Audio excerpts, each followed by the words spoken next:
BBC Nueva Ecija, BBC Pangasinan, 7:39, San Pablo, 1, 2, 3, release! Release! Ayan po ang mga ibon nyo, mga idol. Ayan po sila. Pakikabog, pakikabog. January 11, nirelease yung mga ibon namin sa San Pablo, Laguna noong 7:39 ng umaga. Itong karera na to ay last training na nga ng Young Bird category ng BBC Nueva Ecija at first lap derby naman sa Old Bird category. Mula sa release point hanggang dito sa loft namin, ang air distance namin doon is nasa 183 kilometers. Bali 10 ngay kinarga ko dyan, pero 3 lang yung sinali ko sa All Bird category. Tapos yung 7 natitira, next week pa ang entryhan nun sa Young Bird category naman. Pero baka maguluhan kayo mamaya dyan kasi yung 5 may sticker nga, tapos yung 5 training lang. Third lap na rin kasi ng Hari ng Bungad, kaya naman yung 2 Young Bird may sticker din. Bandang alas 10 nagabang na ako dahil sigurado magiging maganda yung pauwian ngayon dahil napakaganda na panahon at walang kahangin-hangin. Pero grabe yung sikat ng araw,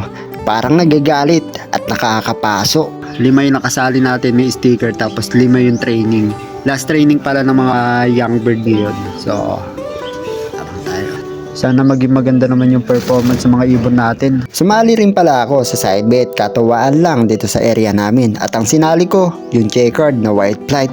Ang tagal. Isa na tayo. Kaaga guys. Sino kaya to?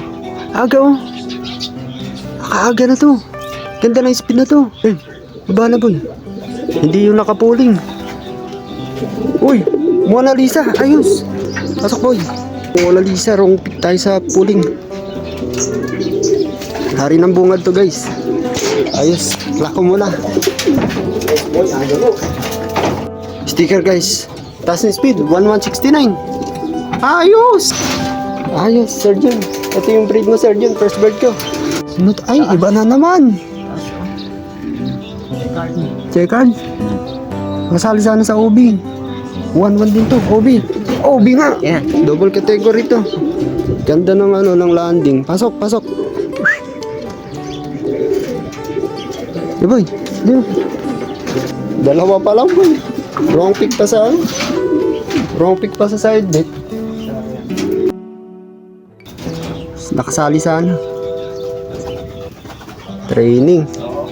Ay, nakasali nga. OB. Ayos. DRT. Pasok, pasok. Third bird. Pasok, pasok, pasok. Boy ko no. Si Lance. Oh, ito pa. Training. Training lang yan. Mona Lisa, bumibilis to. Sok. Ayos boy. Ha? Oh, ito na sana. Ay, kaso mababa na. Ito na nga. Oh, siya na yung white light. Ito white light. Oh, lots. Siya na nga. Wisit. Pasok. Ito yung nakasali sa side bet. Talo na to. Pasok na boy. Ito na. Bluebird sana, ganda ng landing nun eh. Oo nga.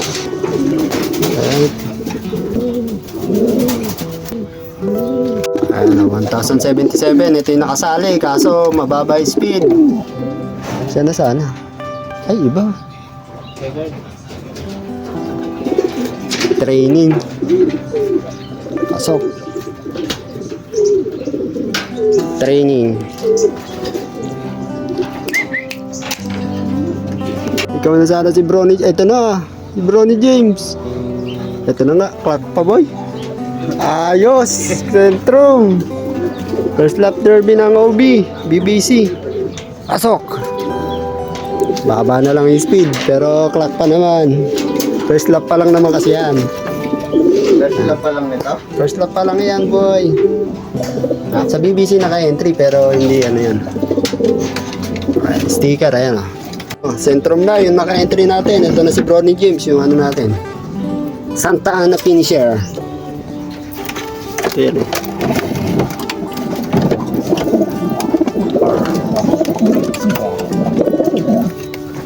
Oh, yung checker dyan na malaki. 900 pa speed. Ayos pa rin. Nagigat pa. Oh, malakas pa. Pero pagbaba niyan, puro putik yan. Tignan mo. Puro putik yan. Pero pare-parehas lang sila ng gamot. Malaki katawan na to eh. Malaki katawan. Ah, hindi siya nagputik. Oh, bayabang ah. Banayad lang ang lipad.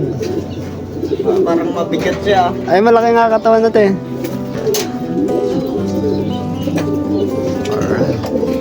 Grabe, pahirapan din kahit papano yung karera dahil sa sobrang init. Pero mas gugustuhin ko na to kaysa yung karerang ismasyan. Haha. Kulang na alam pala ako dyan ng isa, si Blacktail. At habang hinihintay ko siya, nagtimpla na nga ako ng electrolyte para makarecover agad yung mga ibong ko na galing sa karera. Hindi na rin kasi biro yung ganung katagal na liparan sa ganung kalayong karera. Katunayan, yung huling umuwi kong kalapati, lumipad nga ng mahigit 3 oras. Pero mga kalapatids, simula pa lang ito ng karera. At sana kayanin pa ng mga alaga ko hanggang dulo. At habang nagpapainom ako, siya naman pagdating ni Blacktail. O, sentrum na tayo guys. Andito na yung panghuling training natin, si Blacktail. Nahuli siya. Nasa 700 na lang ang speedan. Ayun o, kompleto, sentrum, last training. Siyempre, powered by Kalapatids yan. Shoutout Sir Ronald Gonzales. Yun o, sentrum. Sakto to. Derby next week. Sali natin to lahat. Pang-entry na lang ang kulang.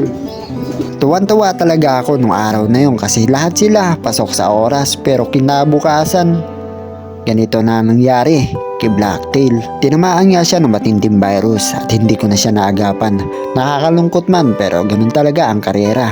Sayang lang kasi derby na next week at young bird pa siya. Ito talaga ang mahirap na part sa pagkakarera ng kalapate. Pero dapat palagi kang handa kung ano man ang mangyayari.